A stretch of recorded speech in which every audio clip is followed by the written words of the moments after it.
Story 1. The car that followed me. Being a delivery driver never used to scare me. It was a job I had been doing for almost 5 years, and over that time, I had driven through all kinds of neighborhoods. From quiet residential streets to rougher parts of the city, I had always felt comfortable behind the wheel. I knew the city like the back of my hand, and I always believed that no matter where I went, I could handle myself. But there was one night, a night that changed everything. It was just another day. The traffic was horrible as usual, but I was almost done with my deliveries. The sun had already set, and the clock was inching past 7 p.m. Only a couple of stops left, and I could go home, I thought. My only concern at that moment was getting back to the warehouse, clocking out, and putting my feet up for the night. But something strange had started to creep into the back of my mind. An unsettling feeling that something was off. You know that sensation when the hairs on the back of your neck stand up for no reason? That was exactly how I felt. I had just delivered a package to a quiet house on the edge of the city when I noticed a black car behind me. At first, I didn't think much of it. Cars followed me all the time while I worked. That was normal, but this car, something was different. It stayed just a little too close. And as I made a few more turns, I realized it was following me through every single one. The car kept the same distance, mimicking my every move. I tried to shake off the feeling of unease. Maybe it was just a coincidence, I told myself. Maybe they're heading in the same direction. But 5 minutes passed, then 10, and every time I looked in the rearview mirror, there it was. The black car, shadowing me like a predator stalking its prey. My next delivery was at an apartment building at the end of a narrow street. It was the kind of street where the buildings loom close together, and the only light came from a few scattered lamps. I had been there before, and the deliveries were always in the back alley behind the building. I hoped that when I turned into the alley, the car would keep going and leave me alone. But as I swung the van around the corner, I caught a glimpse of the black car following right behind me. The alley was a dead end with barely enough room for me to park the van and make the delivery. I pulled in, grabbed the package, and stepped out of the vehicle, all the while glancing over my shoulder. The car had stopped at the entrance of the alley, its headlights off, just sitting there. It was almost like they were waiting for something or someone. I hurried through the delivery, my heart thudding in my chest. I tried to tell myself that this was just in my head, that it was probably nothing. But deep down, I knew better. Something was wrong. Very wrong. As I walked back to my van, I noticed that the car hadn't moved. Its dark silhouette blocked the only way out of the alley. A chill ran down my spine. What the hell were they doing? I climbed into the driver's seat, started the engine, and slowly began to reverse.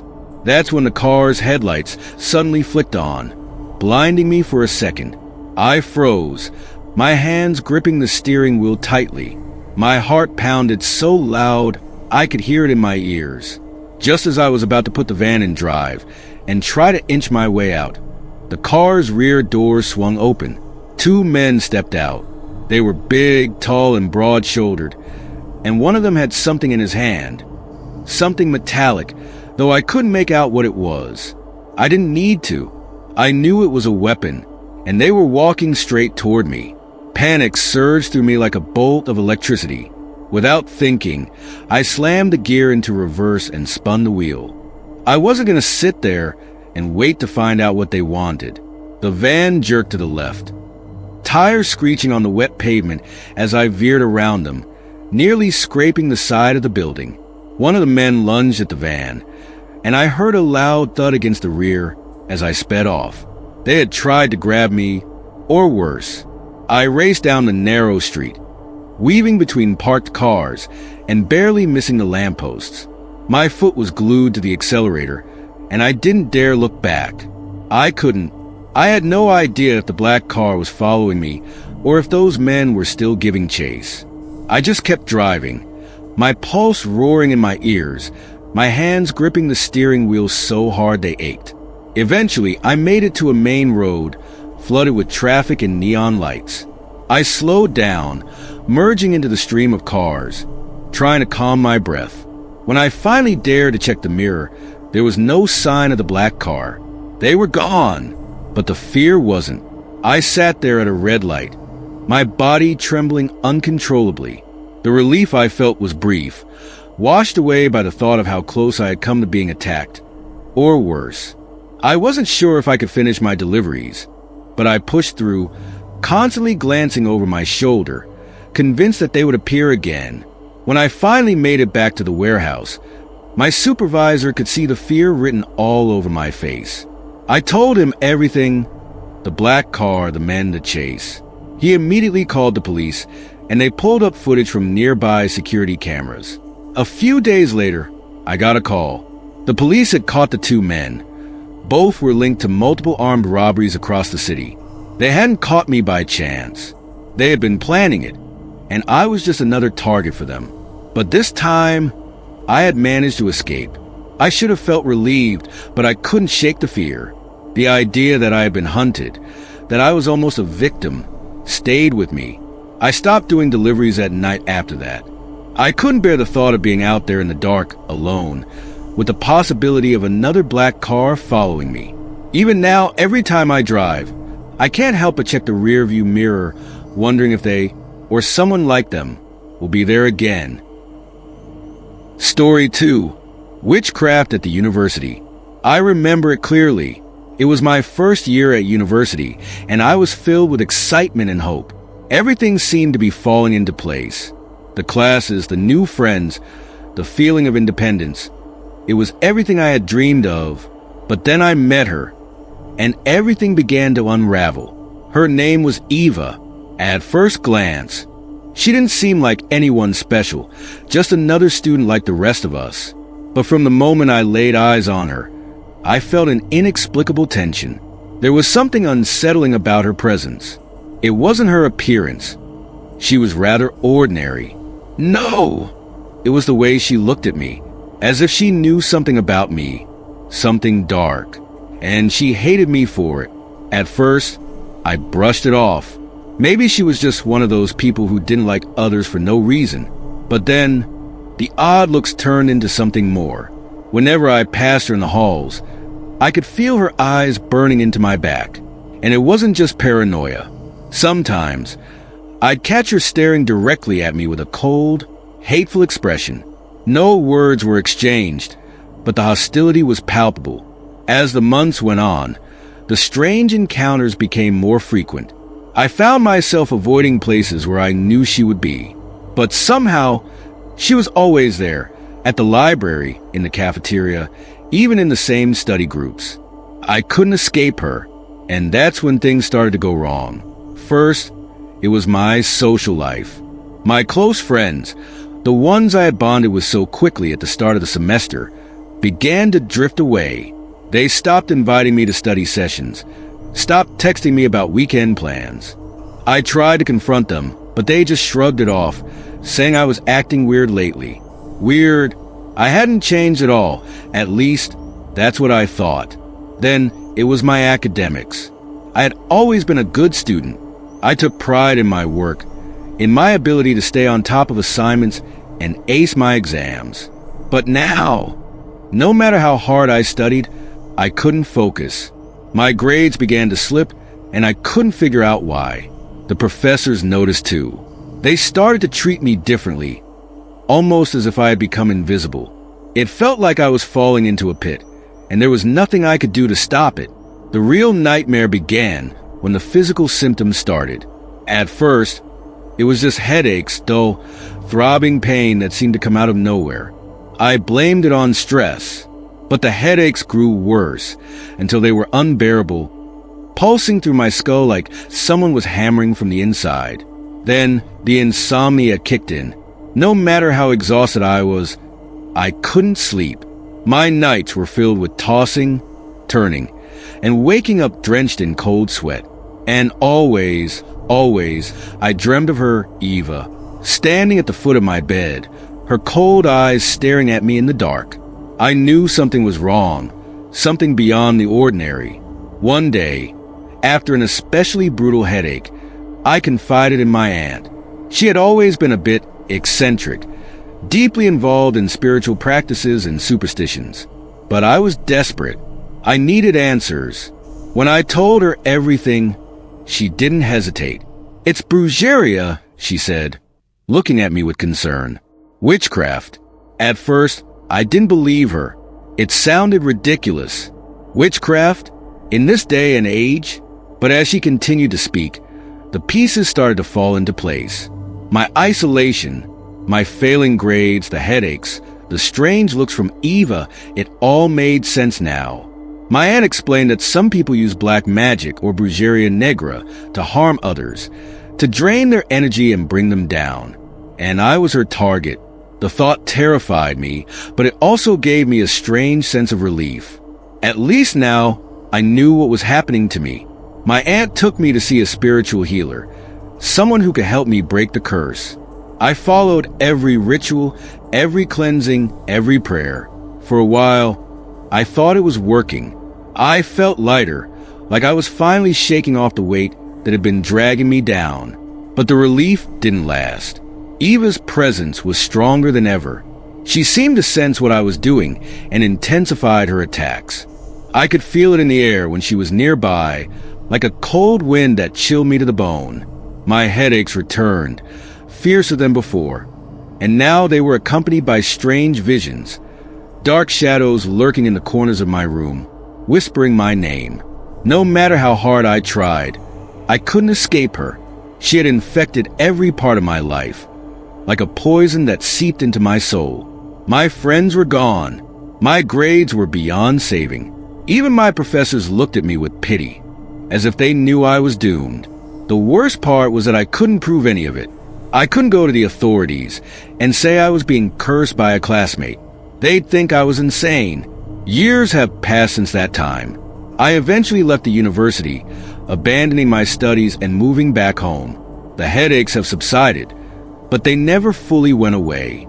Sometimes, when I'm alone, I still feel her watching me, even though I haven't seen her in years. My life has never returned to what it was before. I've struggled to keep jobs, relationships, friendships. Everything has been touched by that dark period in my life. People tell me to move on, to let it go. But how can I, when the damage is still there? The scars may not be visible, but they're real. I live in constant fear that one day I'll see her again. Maybe not in person, but in my dreams, in my thoughts. Witchcraft doesn't just destroy your life.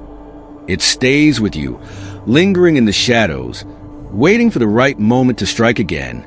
And I know deep down that as long as she's out there, I'll never truly be free. Story 3. The Man in the Hat at Work. It all started during my first year at university. I was young, excited, and eager to start my academic journey. University life was supposed to be the best time of my life, filled with new friends, new opportunities, and a future brimming with potential. But instead, something, or rather someone, made that experience feel like a slow descent into a nightmare. Her name was Claudia. I remember the first time I saw her. She had this air of superiority, as if the world around her wasn't good enough. When she walked into the lecture hall that day, it was like the air around me changed.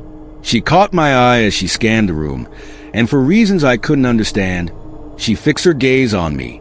It wasn't a look of interest or curiosity. No, it was pure disdain, like I had offended her just by being in the same space. I shrugged it off, thinking I was imagining things. Over the next few weeks, I noticed that wherever I went, Claudia seemed to be around.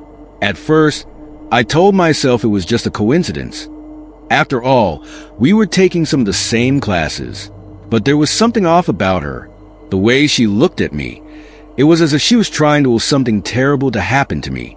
Whenever I passed by her in the hallways, I could feel her eyes burning into me, filled with contempt. Soon, things began to change for me at university. Little by little, everything seemed to fall apart. I used to have a solid group of friends, but now they were distancing themselves from me. Small arguments would flare up out of nowhere. Misunderstandings grew into big conflicts, and soon I found myself increasingly isolated. I didn't know how or why, but my relationships with people began to crumble, and the worst part was that I didn't even know what I had done wrong. Academically, things got even worse. My grades, once decent, started to plummet. I couldn't focus in class, and my assignments always seemed to get misplaced or turned in late, even when I was certain I had handed them in on time. My professors, who used to be encouraging, now seemed indifferent or even hostile. It was like the world around me had flipped upside down. I remember the day I reached my breaking point. It had been weeks of headaches, sleepless nights, and a constant feeling of dread that I couldn't shake. One afternoon, after a particularly humiliating incident in class where my group members had outright ignored my contributions, I stumbled back to my dorm room, my head throbbing with pain. I sat on the edge of my bed, gripping my temples, trying to make sense of everything. Why was my life spiraling out of control? That's when my aunt called me. My Aunt Rosa was known in the family for her connection to the spiritual world. I had never really taken her seriously, but in that moment, I was desperate for answers. I told her everything that had been happening, the way people treated me, how nothing seemed to go right, and the strange encounters with Claudia. There was a long pause on the other end of the line before she finally spoke. "You've been cursed," she said softly, almost matter-of-factly. "Someone has placed a curse on you, a very dark one. It's black magic." I froze, unsure whether to laugh or cry. A curse? Black magic? It sounded ridiculous, but deep down, something about her words made sense. Claudia. The strange way she always seemed to watch me, the hatred in her eyes. Could she have been behind all of this? My aunt urged me to come visit her, so she could perform a cleansing ritual. She explained that dark energy was surrounding me, and if I didn't act quickly, the situation would only get worse. I wasn't sure what I believed at that point, but I was willing to try anything to get my life back. I took the next bus to my aunt's house. When I arrived, she had already prepared everything for the ritual. Candles, herbs, and what looked like salt drawn in a strange pattern on the floor. As she began to chant, waving a smoldering bundle of herbs around me, I felt a strange sensation wash over me. It was as if an invisible weight had been lifted from my shoulders. For the first time in weeks, my headache eased. But relief was short-lived. My aunt finished the ritual and looked at me with grave concern. "The curse is strong," she said. "This ritual will help, but it won't stop it completely. You need to stay away from that woman." I returned to university, feeling slightly better but still wary. I tried to avoid Claudia, but no matter where I went, she seemed to appear, watching me with that same cold, hateful gaze. The worst part was that I knew she knew. She knew what she had done to me, and she was enjoying every moment of my suffering. Weeks turned into months, and despite my aunt's best efforts, my situation didn't improve. I lost my scholarships, failed most of my courses, and eventually had to drop out of university altogether. The life I had once envisioned for myself was crumbling, and I couldn't do anything to stop it. Even now, years later, I still struggle to regain control of my life. Claudia's curse followed me, casting a long shadow over everything I've tried to accomplish. Every time I think I'm making progress, something goes wrong. Relationships fall apart, jobs slip through my fingers, and I'm left wondering if I'll ever truly be free. I've consulted with spiritual healers, tried countless rituals, and prayed for deliverance, but the effects of that dark magic still cling to me like a poison. It's as if a part of me was taken away, something vital, and no matter what I do, I can't get it back. I sometimes wonder if Claudia even remembers me, or if I was just another victim of her malicious power. All I know is that the scars she left aren't visible, but they run deep. Some days, I can still feel her eyes on me, watching, waiting, as if to remind me that no matter how far I run, I'll never truly escape the darkness she unleashed into my life.